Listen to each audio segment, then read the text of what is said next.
This is the IPSD program for September 30th, 2025. The state of bread and circuses today. So here are the topics that I think each one deserves its own live stream. Each one deserves its own discussion. Hopefully we can get around to some more Zoom conferences. So Kirk's not dead. Truthers are certain he's dead. They're just unclear on who did it or how. And this has been tracking nonstop with the show on Hulu, The Tempest, which again, hoax indicators, which is what we're getting at here.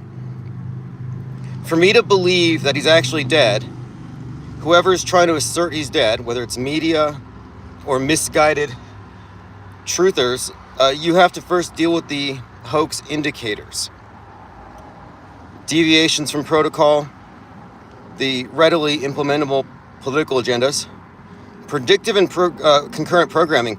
And those who deny predictive programming exists are looking really silly right now, uninformed and clueless. You know, to mock the idea that it exists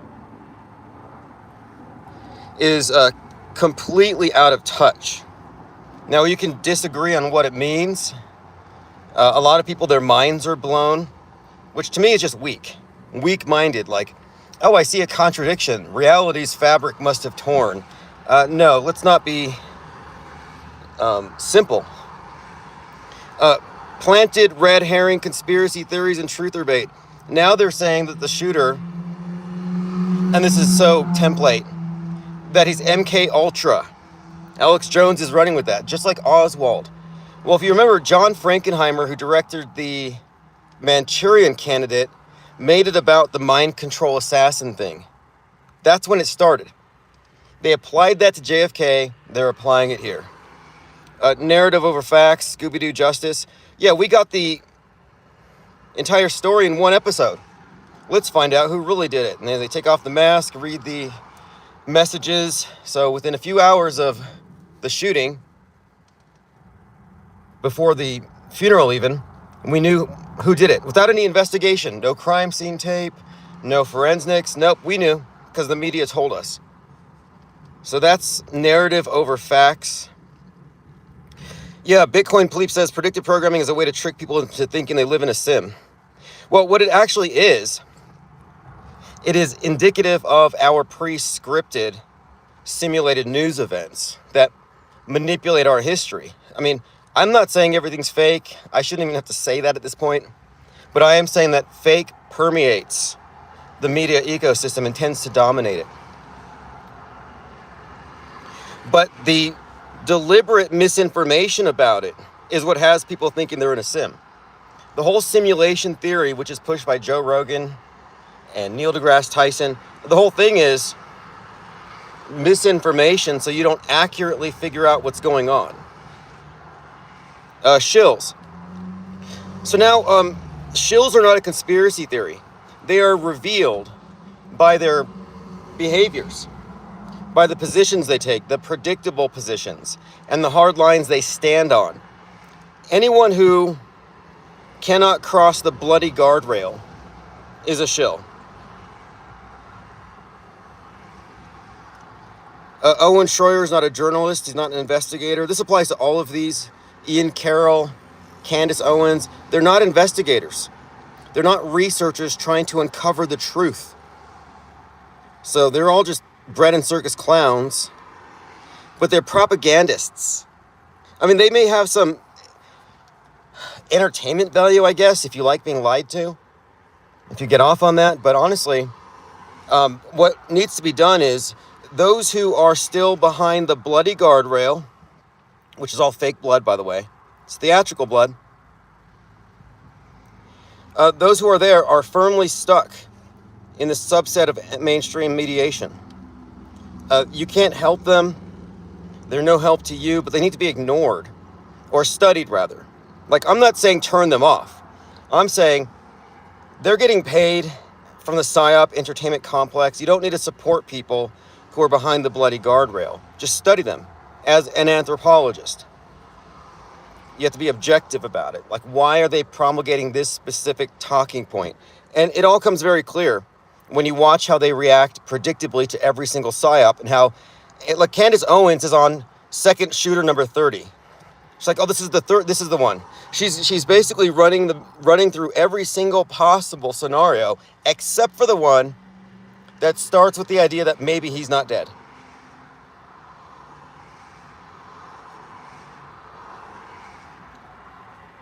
So I'm not here to argue with the mainstream media. I'm not here to convince them, because they have a different point of view. And we can just accept it. They have a flawed methodology. If you think it's real because it's on the screen, you're flawed. If you think it's fake because it's on the screen, you've got a flawed methodology. Both of those are wrong. Both of these are low info. The informed perspective looks beyond just the screen and the headline at the peripheral information, and not all of it is available on day one.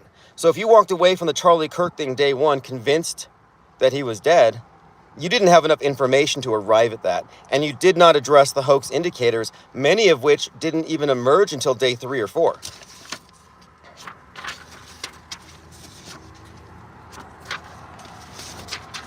So the bloody guardrail is one of the final barriers. You have to recognize this.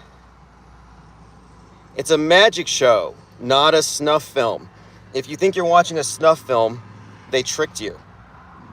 And when somebody's been tricked into thinking it's real, usually it's a real visceral, emotional attachment to the narrative, and their beliefs are so stuck that they will not relent. But what's holding them back? It's not actually fear, it's ego. They don't want to admit they're wrong. So ego is the guardrail, really the final guardrail, that prevents people from leaving the illusion of alternative media. Like, hey, you know that dealer, that guy, Morpheus, who gave you those red pills? Yeah, he tricked you. It actually took you deeper into the matrix. Thank you very much, Thomas Fries. Appreciate that. Reject the anti. The world stage can often be pointed out by looking at the structures, because it's all built on words and lies, engineered narratives. And whenever there's a anti-position, you're in a controlled dialectic.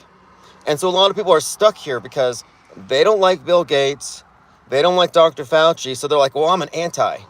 Well, no, if you're an anti, now you're lined up with a bunch of brainwashees who are firmly plugged into the world stage. You don't want to gang up with a bunch of mental patients by a bunch of people who have a worldview that has everything wrong just because you agree with them on one thing. And so one point I've been making lately is, if that's your position and you're totally against the pokey, that's fine. But don't be anti. Be non. If you don't drink or you don't smoke, are you an anti-drinker? Are you an anti-smoker? No, you're a non-drinker. You're a non-smoker. So you don't have to take the antis. Anti-positions are not allowed off-world stage. They're simply not. If you have an anti-position, you're not ready for off-world stage. You're still fighting the info war, and you still think you're fighting the bad guys or whatever. And those are all delusions. We can dispense with those. Okay, another one. There's a lot of... Now, this is why I think it's important to call these out. We want the synchro mystics to wake up. We want them to recognize the real intent and purpose of concurrent and predictive programming so that we can have their brain power on our side. You see, Truth Reveal is a big brain drain. All the people who could be out here on the off-world stage area criticizing the world stage and deconstructing it, we could all be out here doing a lot of serious work, but they have like 90% of the people who are 90% of the way out stuck because they think they're in a simulation. So we can break that. But it's not just them, it's the mud flooders too. Look how many tens of thousands of views go towards people who think that the world was flooded by mud and history was erased 200 years ago. So they're looking back saying, our history has been modified. Well, yeah, that's not a controversial statement, but Instead of looking back 200 years at old pictures, why don't you look at today's news? Because fake news is fake history. And I think that mud flood and other conspiracy theories that talk about history being faked, those are there to distract you from what you can prove right here and now. You can't prove Tartaria 300 years ago, but you can prove absolutely that our history is being tampered with every single day. Our starting point should be here, right now, not something that's debatable, conjecture, hypothetical. No, we need to be grounded in objective reality because the facts are on our side. But when you get into Antiquitech and super advanced civilizations with free energy, when you get into that stuff, you fall outside of objectivity. Another point that I've been making lately, and this will be a separate section, is that we have to break away from the over-reliance on the visual deconstruction of these events. We can't be thinking that every time there's a staged event, they're going to screw up so bad that we're going to be able to point to it and say, hey, look at the screen, it's fake. No, that's not the case. There are people hyper-analyzing the Charlie Kirk thing, which is the new JFK. That's how big it is. The Charlie Kirk thing was planned 27 plus years ago. Predictive programming going back to Snake Eyes is highly indicative of how old this thing is, how long ago it was planned. But there are people going over the videos, looking at pixels, looking frame by frame, and that's not a good methodology. Even if it's worked in the past, it's not going to work in the future. We have to accept that generative AI and overall I think that their skill sets are improving. Like, they're getting better. And AI crisis actors are going to be undetectable. So we have to be able to rely on extraneous peripheral information, not just what they show us on the screen. So the magic show analogy is very pertinent here.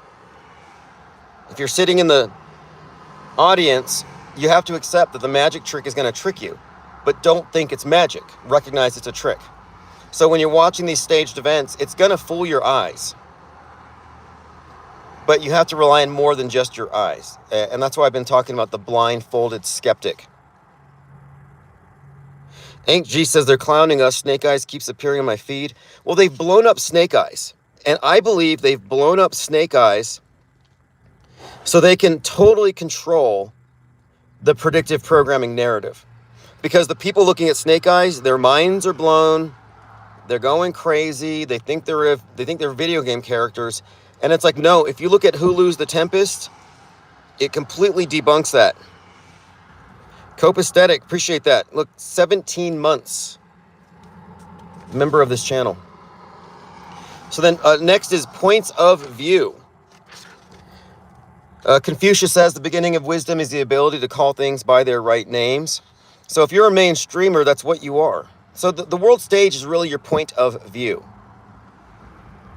And the majority live in the mainstream mediation. The consensus worldview built upon our fake history, treated as though it's real. That's the mainstream view. Anything you say to somebody with this perspective is going to reflect that as their point of origin. Outside of the world stage, you understand special effects. Outside of the world stage, you understand influence operations and psyops. That's not in their closed system. You talk to ChatGPT, you're only getting the mainstream mediated point of view. So everybody with that perspective is going to respond predictably. You can just refer to them as MSM. Conspiracy theorists who believe in second shooters, third shooters, MK Ultra shooters, they still accept this, but they add on to it. And so these would be MSM plus. Somebody who's MSM plus is not going to understand what we're saying because they don't know about special effects, they don't know about squibs, and they don't know the real meaning of concurrent and predictive programming, which is psyop reinforcement. They're not really, they know of psyops. That's what makes them different from the mainstreamers. They know about psyops, but they don't know about the psy-war. They miss the big picture. And the big picture isn't possible to see unless you see this. What is this? This is the fake modified history that leads up to where we are right now. And what we're pointing out here is that what makes it fake are the scripted, pre-planned events that augment it. And it only has to be a small percentage of the fake stuff. It takes up all the space, it permeates, hogs the spotlight, it inhales all the air. It doesn't allow for objective news to dominate. It really is the case that fake steers the mainstream. And we all bounce off the fake stuff. So if you're not aware of the scripted nature of our history and the cumulative effect of fake news, if you don't know that fake news equals fake history, then you're not aware of how scripted it is, then you're not going to see the Psy war. You're going to get lost in the individual psyops. That's why you still have 9/11 truthers who are mad at George Bush. It's like you realize that you've missed a forest of fakery while running laps around this tree, and you still don't have a clue. So predictive programming demystified, and this is true. And if you think that it's caused by the simulation or something like that, let's debate it, because this is true. Predictive programming is product placement for scheduled psychological operations. The Charlie Kirk assassination was planned before he was hatched. I mean, he might have been a toddler, but he wasn't in the picture yet. The script was already there. And if you look at other similar events, the predictive programming, the concurrent programming, all this stuff does, at a minimum, is it should reveal to you, at a minimum rather, that these psyops were planned more than a week ago. They didn't just suddenly decide, hey, let's cap CK and blow up Turning Point USA. No, this was the plot of his particular character's story before he was even co-founding it as some rando high school graduate with $1 billion backer. And all the stuff you see with Erica Kirk is by design. So we're meant to see her as a villain. Truthers think she killed Charlie. And guess what? This tracks completely with the widow in The Tempest. I'm on episode 4, and now her mother-in-law thinks that she had the guy killed. But this also explains her country music video 13 years ago where she referenced Tyler and what a great shot. And the numbers 910. Plain Dakota says, no, it was demons were speaking to Brian De Palma. Yeah, I saw that. There were some I don't know what you call them. You know, these conspiracy theorists who are also like Christian patriots. It's its own little denomination, but they're convinced that demons talk to Hollywood directors so they can put prophecies about bad things to come. And I've said this, I've already called this out. I said, you have two different interpretations for predictive programming that are wrong, and then you have the correct one, which is metascript. Metascripted events. You have higher powers and lower powers. People will say, it's done by the simulation, or it's done by demons. But both of these rule out man. And the metascript refers to government propaganda. Product placement for psyops. Movies, books, video games that contain this type of programming emerge after the psyop would already have been written and scheduled. This is just basic logic. Like Nick Fuentes was trying to figure out, well, how does this predictive programming work? Because this movie came out before Turning Point USA. Did they have a time machine? It's like, no. But they, much like Spycraft, where you insert plants with a fake backstory, they are manipulating our timeline. They're not jumping through time. But the only explanation outside of the supernatural is that these things are planned in advance. And they are. It's no more mystical or controversial than fire drills. You know, you go to school, you have fire drills scheduled the whole school year. You may not know because they want to test the system. The teachers know. So why is it any more difficult to conceive that these psychological operations that are generally attended by drills would be planned 5, 10, 15 years in advance?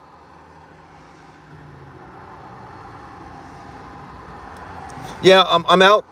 I got a printer specifically so that when I'm out, I can reference my notes. This will all go into a blog. This is actually part of a rough draft. So again, predictive programming implies scripted and scheduled psyops. The key point is that these psyops augment our historical timeline. The older the predictive programming, the further back the corresponding psyop was planned. This is axiomatic. This is just true. What's up, Huji Musi says, thank you for being here. I can't decide if you're the last gatekeeper before God or a real guy. No, I'm not a gatekeeper. In fact, I think there's something to go into beyond. Once enough of us are up to speed with Metascript, I think there may be another level to it, because there is an obvious attempt to warp your mind, to conform it to a model. What's the point? Well, they're conforming you to a paradigm which insists that you're just an ape with a big ego trying to cope with the meaninglessness of everything.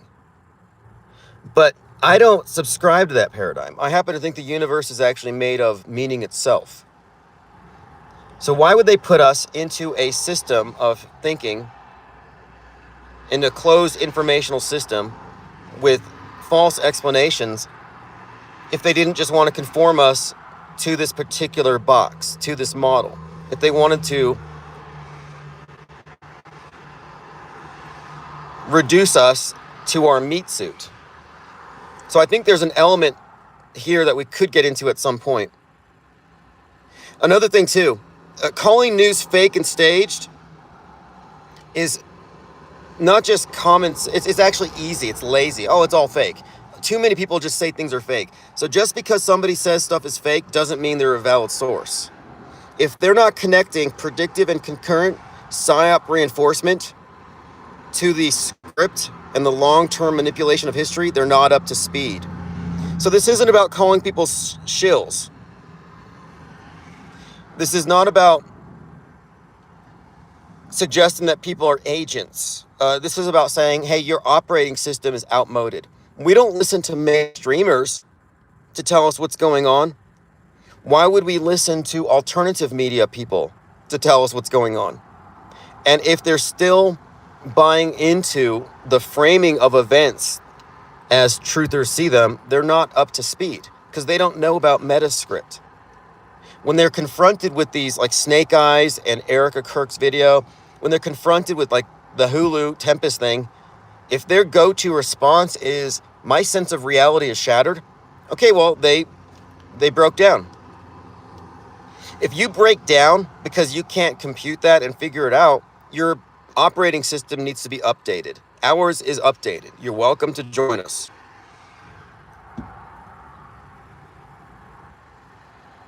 So again, if they're not connecting predictive programming to the long-term manipulation of history, they're not up to speed. We prove it every day with the daily news bending. Again, daily news bending. This is the influence of propaganda psyops on the news cycle. And it results in history bending.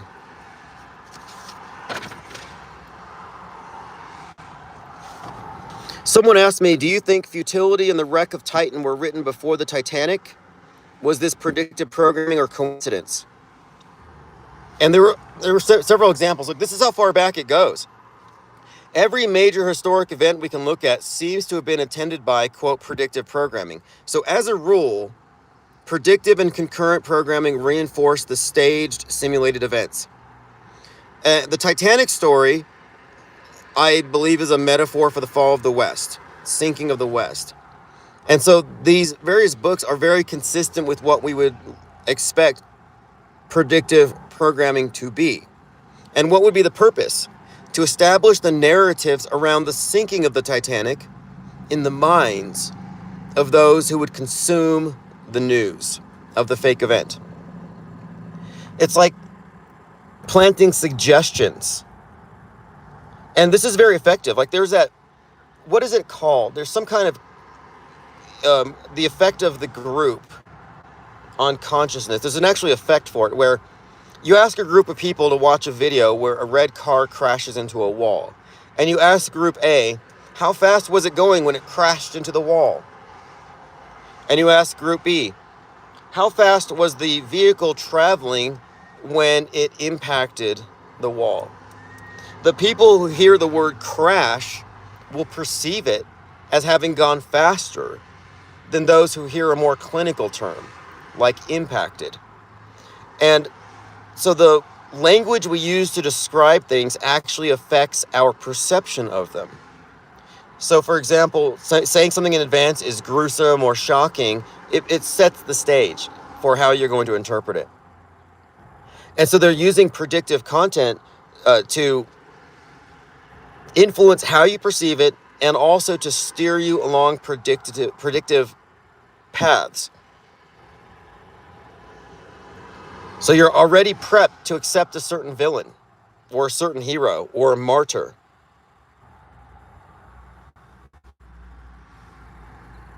Okay, recognizing disinfo agents. So now we also need to notice that there are many of these channels that are promoting, like there's this one video, and this guy, I already blocked him a year ago, so I already detected this guy. There's some individual with like 500,000 subs, and he posts a video of Charlie Kirk raising a finger before he dies. And so that video's got hundreds of thousands of hits. Well, eventually someone points out your video's doctored. He didn't change it. Why not? So take note of the big accounts that don't acknowledge nor delete their disinfo when corrected. If I put out something that's wrong, I correct it.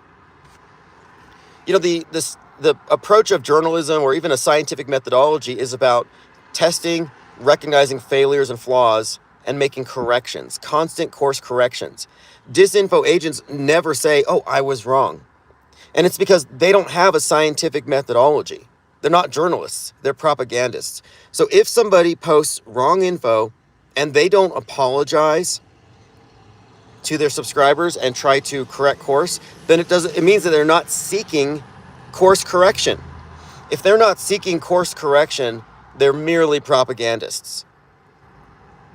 It's just highly revealing when they leave the disinfo up.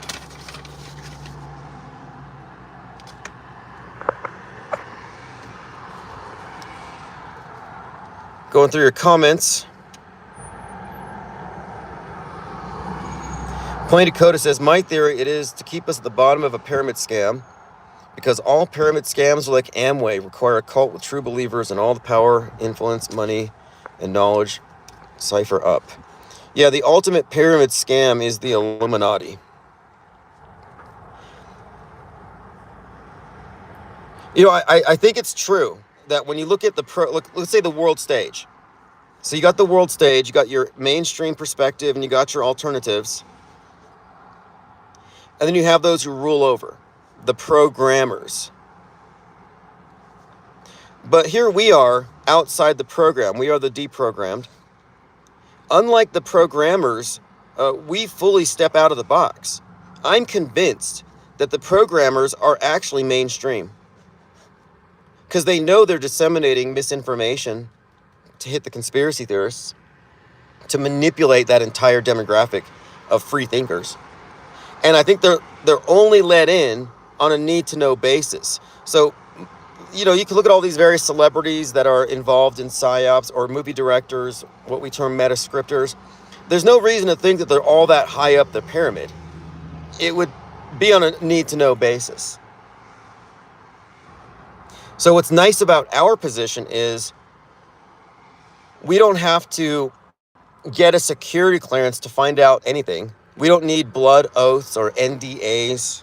No, this is open source illumination, where we've basically open sourced a lot of stuff that is classified. You know, the mainstreamers aren't supposed to know about psyops. We're not supposed to know about news bending, history bending. And one of the big hoax indicators is the misinformation. So there are so many indications of a hoax. The fact that you have multiple narratives planted there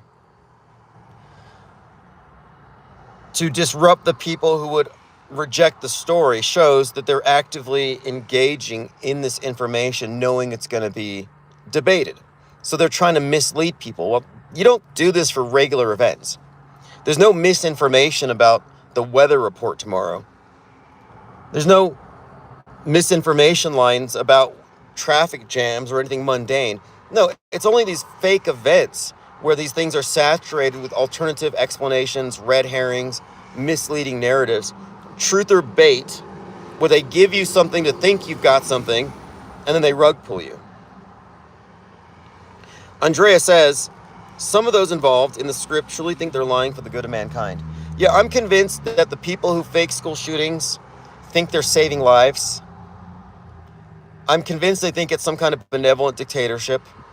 Just like The Village, the movie The Village, the elders were saving the children from a violent world by keeping them in a village. And the village is very much like the world stage. It's a microcosm. In the village, they're safe. It's idyllic. It's like 1800s.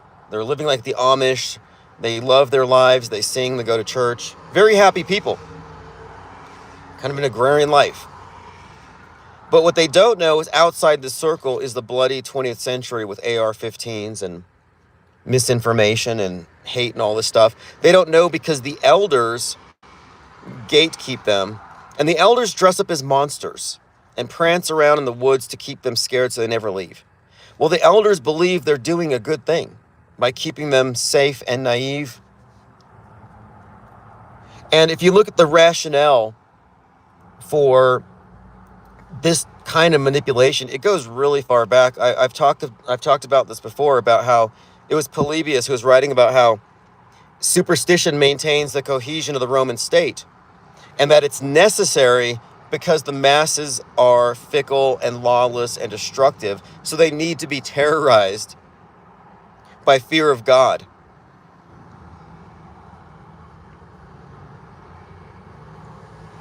Penguinati says, Zach Hubbard interviewed a world stage Black Panther who was besties with Tupac's mom.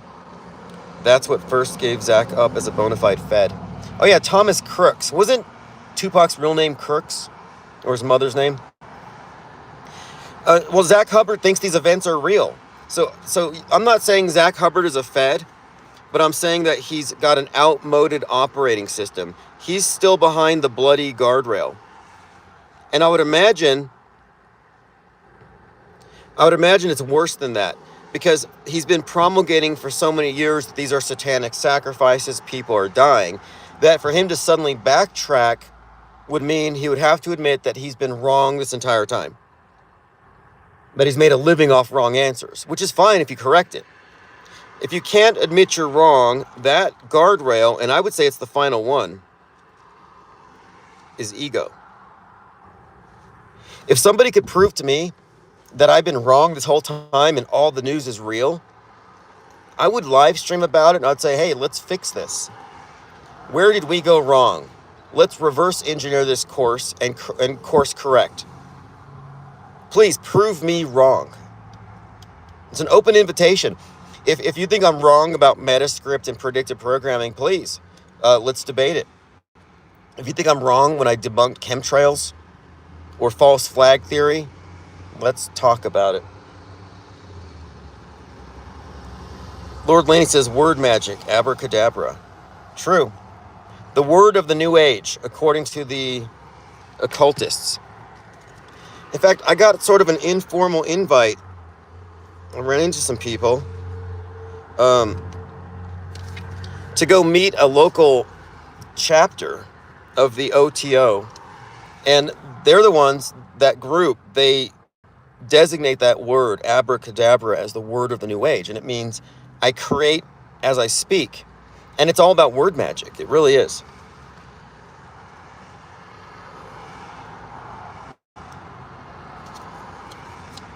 Let's see if I can find my card. So here's what they gave me, this little card. I got to look them up. It's a local chapter. I want to check out the library. But I'm very interested in the fact that what we think of as esoteric knowledge has always been gate-kept by oaths. Why the secrecy? Like, what are they hiding? Yeah, that's where I met, let's go. That's where I met some friends at. I went to that concert. So I've been talking about the significance of the Marilyn Manson tour, One Assassination Under God. And I was suggesting that One Assassination Under God is about the Charlie Kirk. So there's two songs, that song and Coma White, that specifically refer to the JFK assassination. Or, that, I mean, that's what the videos are about. And so Coma White came back in 1999, and it was delayed twice. Once in the spring, because the media was blaming Marilyn Manson for the Littleton shooters. And then it came out in the summer, and it got delayed again because JFK Jr. died. So you actually have a music video clearly associated with the shooters and JFK Jr. And why is that? Why would they delay it? Because the music video has JFK on a cross, and it has Marilyn Manson as JFK getting assassinated. And the song is about JFK as the second coming, being killed. So the world puts its hope in the third Jesus. And this is all according to his script, Hollywood, which he talks about. So the third Jesus would therefore be JFK Jr. So interestingly, as the video comes out, JFK Jr. dies. So I went back and I watched this because I was suggesting here, One Assassination Under God came out last year on 11/22, the 61st anniversary of JFK. And I said, there's no way this is going to apply to the Butler thing because it came out after. And Trump was not assassinated. And in none of the predictive programming does he die. From an assassination. It's always an attempt. So then I'm starting to think, well, maybe One Assassination Under God is concurrent programming for the Charlie K. And what launches after the Charlie K thing is the Turning Point USA. This is the turning point. This is when we save Western civilization. And it's about the rise of this Christian nationalism upon his sacrifice, which is a word they've used. Jack Posobiec. So the sacrifice of Charlie Kirk is marking the turning point when we save the West. So I'm thinking about sacrifice, and the video for One Assassination is all about sacrifice. It has the sacrificial goat. And again, Manson wrote a song called King Kill 33, so obviously he's very well apprised of the symbolic undertones to these events, and Charlie Kirk's event was very 33 coded. So anyway, I'm looking at this as, now, could this song be concurrent programming for the Charlie Kirk thing? Nothing, not necessarily to do with Trump. So the Charlie Kirk thing happens, and I decided to go back and rewatch this Coma White video. Well, anyone care to guess where Manson as JFK is shot in that video? He's shot in the neck. He is shot in the neck. So it's like this JFK scene, but he's shot in the neck.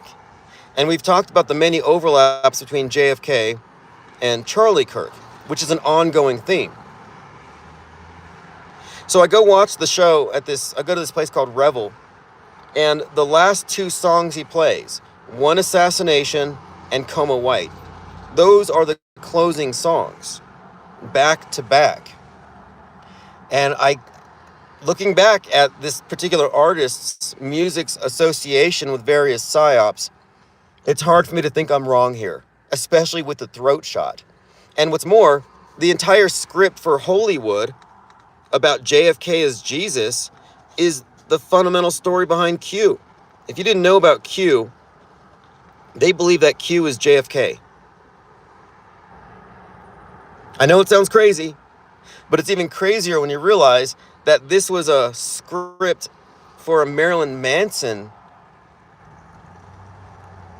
unproduced movie that you see parts of in Coma White that's written into his music.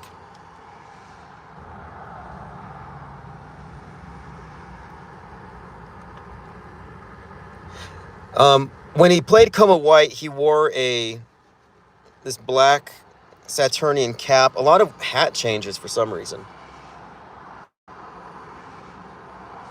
So my point is that music, books, movies, video games, they form a backdrop, what I call psyop reinforcement content for all of the psyops happening at the time. So just as his music was concurrent, like the Matrix movie was, with the Littleton shooters, so too was Coma White, concurrent with the death of a Kennedy, and it foreshadowed the next Kennedy assassination. And then his new album, on tour at this time, perfectly tracks with that theme.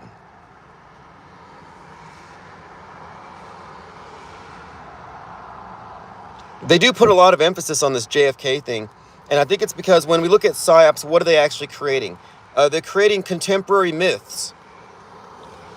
These are myths. I mean, yeah, it's a historic event, but these are part of the mainstream media religion. They create miracles. They give us martyrs. And they give us villains.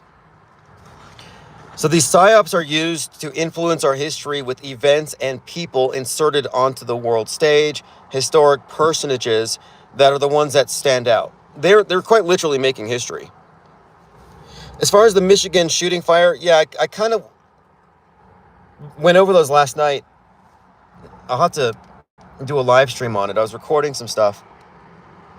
So what they've done here is they've said, okay, well, MAGA agrees.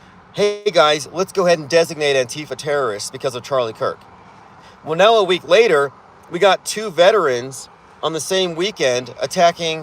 One attacks a church, the other shoots up a bar, and they're doing it because of Charlie Kirk. They're doing it because of LGBTQ. In other words, right-wing terrorists suddenly make an appearance. That's how it's being perceived. The guy that hit the Mormon church, again, obviously this stuff, there's layers to it. Hoax indicators.